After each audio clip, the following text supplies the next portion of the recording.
और देखिए तस्वीरें हम आपको दिखा रही हैं मुख्यमंत्री भजनलाल शर्मा की तस्वीरें जरा देख लीजिए। लोकसभा चुनाव 2024 का संग्राम और इसी बीच में देखिए करौली पहुंचे हैं और जानकारी दे दें कि भारतीय जनता पार्टी की प्रत्याशी इंदु देवी की नामांकन सभा और उस सभा में पहुंचे हैं मुख्यमंत्री भजनलाल शर्मा। खास तस्वीरें आपको नजर आ रही होगी।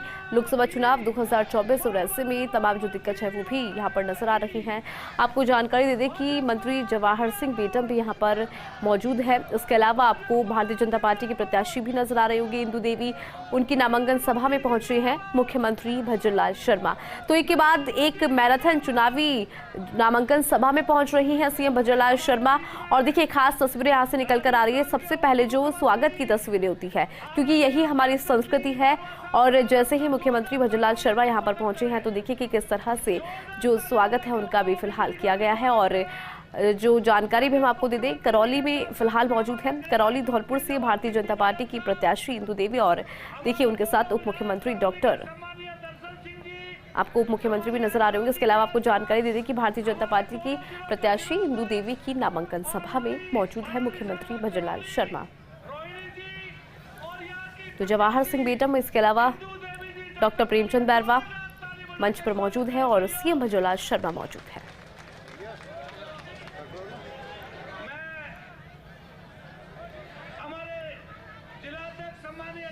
भारतीय जनता पार्टी की प्रत्याशी है इंदु देवी। करौली धौलपुर से उनको प्रत्याशी बनाया गया और उनकी नामांकन सभा में तमाम जो दिग्गज है वो पहुंचे हैं। खुद मुख्यमंत्री भजनलाल शर्मा पहुंचे हैं करौली में। और देखिए मंत्री जवाहर सिंह बेटम वहां पर मौजूद है, साथ ही deputy CM doctor Premchand Bairwa मौजूद है। अधिक जानकारी लेंगे हमारे सहयोगी प्रेमचंद कटारा हमारे साथ बने हुए हैं। प्रेमचंद, माफ कीजिएगा, रवि कटारा हमारे साथ बने हुए। रवि, देखिए हम तस्वीरों में देख पा रहे हैं कि मुख्यमंत्री भजनलाल शर्मा पहुंच चुके हैं करौली नामांकन सभा में। तस्वीरें दिखा रहे हैं, जरा आप भी जानकारी साझा करें।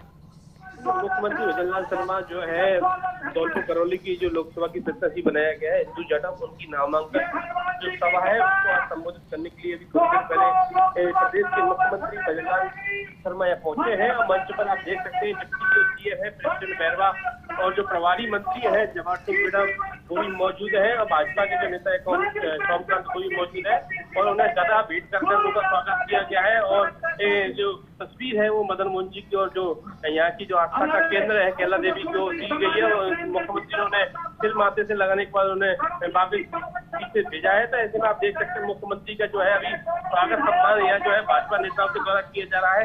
करौली के जो विधायक हैं दर्शन सिंह और सपोटा के जो विधायक हैं वो भी यहाँ मौजूद है, उनके द्वारा मुख्यमंत्री का स्वागत किया जा रहा है।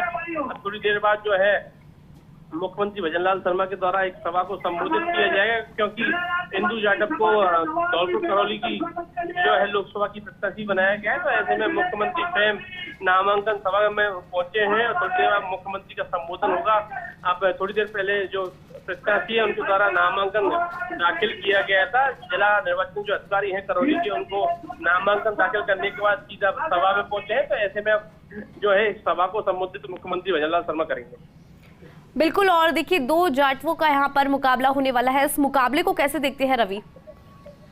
देखिए बड़ी बात यह है कि जो है इंदु जाटव, ये सबसे बड़ी सवाल ये रहा है क्योंकि भजनलाल जो जाटव है उनको कांग्रेस से प्रत्याशी जरूर बनाया है, लेकिन एक यहाँ जो सबसे ज्यादा चर्चा चल रही है इस बात की चर्चा है कि क्या कहते हैं कि जो भजनलाल जाटव है वो इस क्षेत्र से नहीं आते हैं। जो उनका जो विधानसभा क्षेत्र पड़ता है वो बेर पड़ता है, भरतपुर जिले से वो आते हैं। तो ऐसे में इस मुद्दे को जो बीजेपी सबसे ज्यादा उठा रही है कि लोकल किसी कैंडिडेट को यहाँ उतारा नहीं गया है, एक भारी उम्मीदवार को यहाँ भेजा गया है कांग्रेस की तरफ से। जबकि इंदु जो जाटव है वो धौलपुर की बेटी है, तो करौली की बेटी है, बहू है। तो ऐसे में उनको प्रत्याशी बनाया गया। एक कार्यकर्ता को प्रत्याशी बनाया गया क्योंकि वो प्रधान रह चुकी है करौली से। तो ऐसे में लोकल और बाहरी का जो मुद्दा है वो सबसे बड़ा मुद्दा है।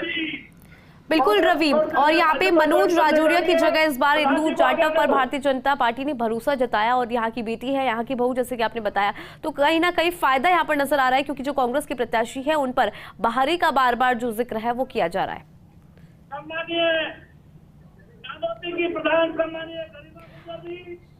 और देखिए तस्वीरें भी हम रवि लगातार दिखा रहे हैं, लेकिन आप एक बार इसको लेकर जानकारी दीजिए कि वहां पर फिलहाल कौन कौन मौजूद है, क्योंकि हमें जो तस्वीरों में नजर आ रहे हैं वो मुख्यमंत्री भजनलाल शर्मा आ रही हैं और साथ ही डिप्टी सीएम नजर आ रही हैं, मंत्री जवाहर सिंह बेटम आ रहे हैं, और कौन कौन वहां पर मौजूद रवि?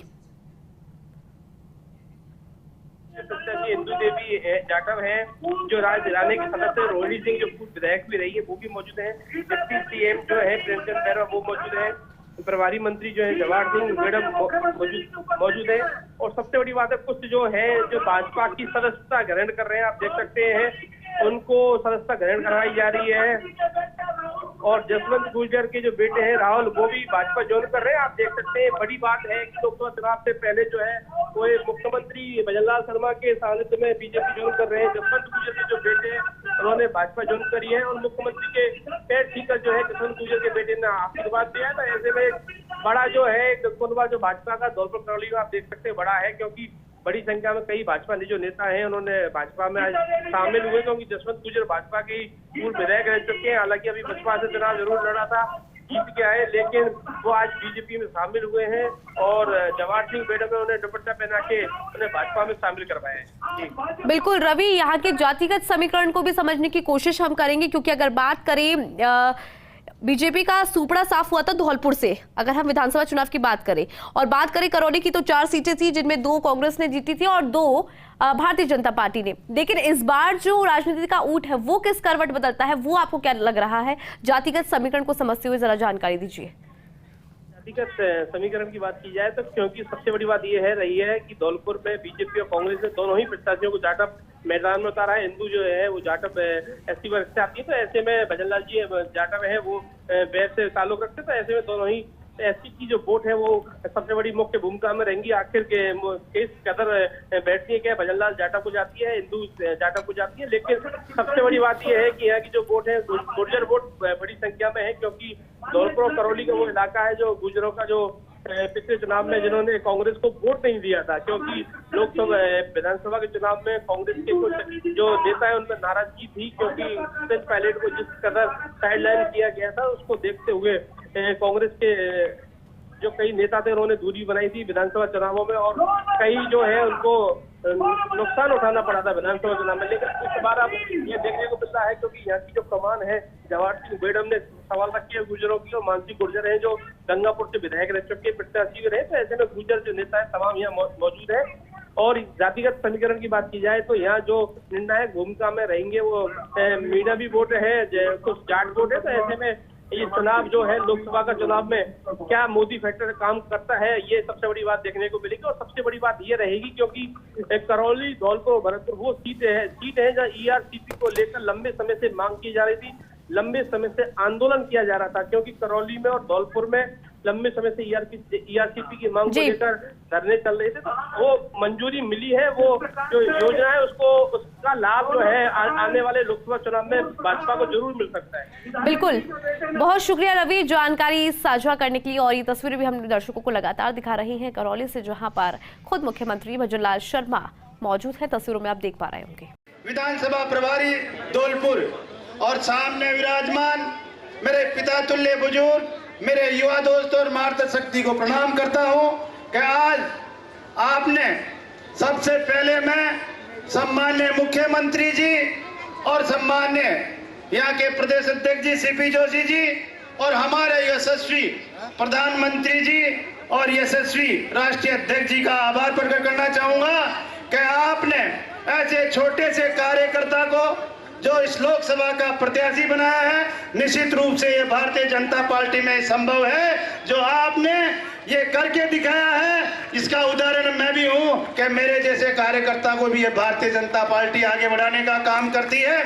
ऐसी पार्टी के लिए और ऐसे हमारे यशस्वी प्रधानमंत्री जी के लिए मैं आप लोगों को कहना चाहूंगा कि उन्होंने जो 10 साल में हमारे दलित पिछड़े और हमारा जो अंतिम पंक्ति में बैठे व्यक्ति के लिए 10 साल में जल कल्याणकारी योजनाएं कर और समाज की मुख्य धारा में लाने का काम कर रहे हमारे माननीय यशस्वी प्रधानमंत्री जी ने इतना इस देश का मान और सम्मान पूरे विश्व में बढ़ाया।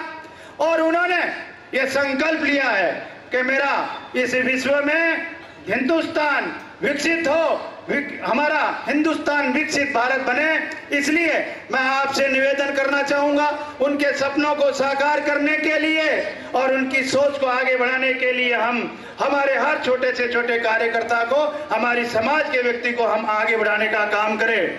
हमारे यशस्वी प्रधानमंत्री जी ने 10 साल में देखा होगा, उनके कार्यकाल में एक भी मंत्री कोई भ्रष्टाचार में या कोई घपलों में नहीं गया है। बाकी कांग्रेस राज में आपने देखा होगा कि हर मंत्री घपलों में, जेलों में गया, लेकिन इस 10 साल के जो सुशासन था उसमें कोई भी व्यक्ति कोई घपलों में कहीं जेल में नहीं गया। इसलिए मैं कह रहा हूं कि हमारे माननीय नरेंद्र मोदी जी ने अगर हमारे दलित उत्थान का काम किया तो नरेंद्र मोदी जी ने किया। आज हमारे अंबेडकर जी का अगर पंचतीर्थ का काम किया तो माननीय अंबेडकर जी, हमारे यशस्वी प्रधानमंत्री जी ने किया। हमारे दलितों को आगे बढ़ाने का काम किया तो हमारे माननीय नरेंद्र मोदी जी ने किया।